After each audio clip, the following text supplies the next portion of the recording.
તો રાજકોટમાં અંતિમ ઘડીના પ્રચારમાં એડીચોટીનું જોર લગાડવામાં આવી રહ્યું છે। વોર્ડ નંબર 15માં કોંગ્રેસ દ્વારા અંતિમ ઘડીએ પ્રચાર થઈ રહ્યો છે। ભાજપે કોંગ્રેસના ગઢમાં ગાબડું પાડવા કમર કસી છે।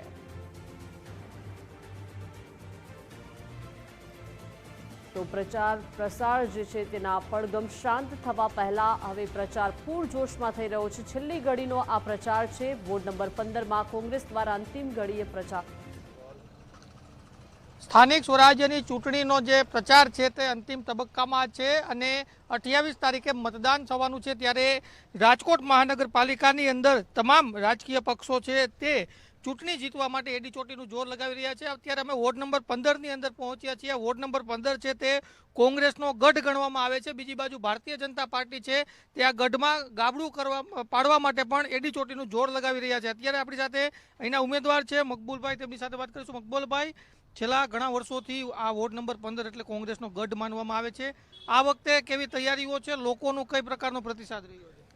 લોકોનો બહુ સારો પ્રતિસાદ રહ્યો છે અને હંમેશા 5 વર્ષ અમે લોકોની સાથે જ હોય છે। મારા પર્સનલ નંબર લોકોને આપેલા છે કે રાતે 2 વાગે ફોન કરવાનો, રાતે 3 વાગે પણ મારી ઓફિસેથી દાખલો મળી જાય, મરણનો હોય કે પછી કોઈ પણ જાતનો દાખલો જોતો હોય તો એ 24 કલાક માટે મારી ઓફિસ ખુલ્લી છે। કોઈ પણ માણસોને બીજો ધક્કો ખાવો નથી પડતો અને ક્યાંય પણ કોઈ શેરીમાં પ્રશ્ન થયો તો મેં પર્સનલ નંબર આપેલા, લોકો ડાયરેક્ટ મને ફોન કરે એટલે હું પ્રશ્નનો નિકાલ કરી શકું છું કે ગટર ઉભરાણી હોય કે ભાઈ પાણી ખરાબ આવતું હોય તો એ પ્રશ્નનો સોલ્વ હું હંમેશા કરું છું। લોકોની વચમાં રહું છું એટલે લોકોનો બહુ સારો પ્રતિસાદ મને મળી રહ્યો છે।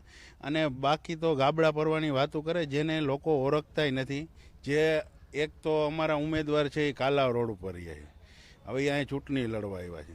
એક રહે છે હાઉસિંગ બોર્ડમાં, જેને આ વિસ્તારમાં રહેતા જ નથી અને લોકો એટલો બધો સંપર્ક નથી અને એ લોકો એમ કહે કે અમે ગાબડું પાડી દેશું તો એ કઈ રીતે શક્ય છે? એ 28 તારીખે ખબર પડી જશે કે ગાબડું પડ્યું કે ગાબડું સામું પડી ગયું। ચોક્કસ તેમના સમર્થકો આપણી સાથે છે। કેવા કામો થયા છે તમારા વિસ્તારની અંદર? આપ જોઈ શકો છો અત્યારે રાજકોટના તમામ વોર્ડની અંદર કામ જોઈ શકો છો અને વોર્ડ નંબર 15ની અંદર પણ તમે કામ જોઈ શકો છો।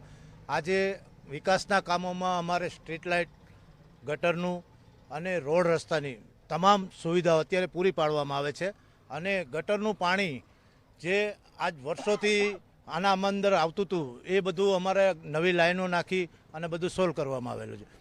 અને રહી વાત વિકાસની તો આ લતાર જેટલો વિકાસ અમારા વોર્ડ જેટલો વિકાસ ક્યાંય થયો નથી। ચૂંટણીમાં કેવો માહોલ છે આ વખતે? ચૂંટણીનો માહોલ બરોબર છે, અત્યારે પબ્લિક અમારી ફેવરમાં છે અને છે અમુક માણસો ટ્રાય કરે છે પણ એ સફળ થશે નહીં।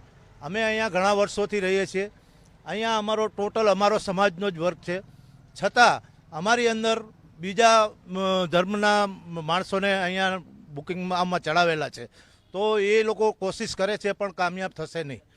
ચોક્કસ અન્ય સમર્થકો છે, માહોલ કેવો છે ચૂંટણીનો, કેવું પરિણામ આવશે? બસ બહુ સરસ પરિણામ આવશે અને બહુ બધા કોંગ્રેસ, અમારો તો કોંગ્રેસનો જ ગઢ છે એટલે કોંગ્રેસ જ આવશે। કેવો માહોલ છે? કેવો માહોલ? બહુ ગરમ છે અને ભાજપ ખૂબ મથી રહી છે કોંગ્રેસને હરાવવા માટે, પણ એ કાંઈ થવાનું છે નહીં। કોંગ્રેસના કાર્યકરો બહુ મહેનત કરે છે અને અમે હંમેશા માટે કોંગ્રેસની સાથે છીએ।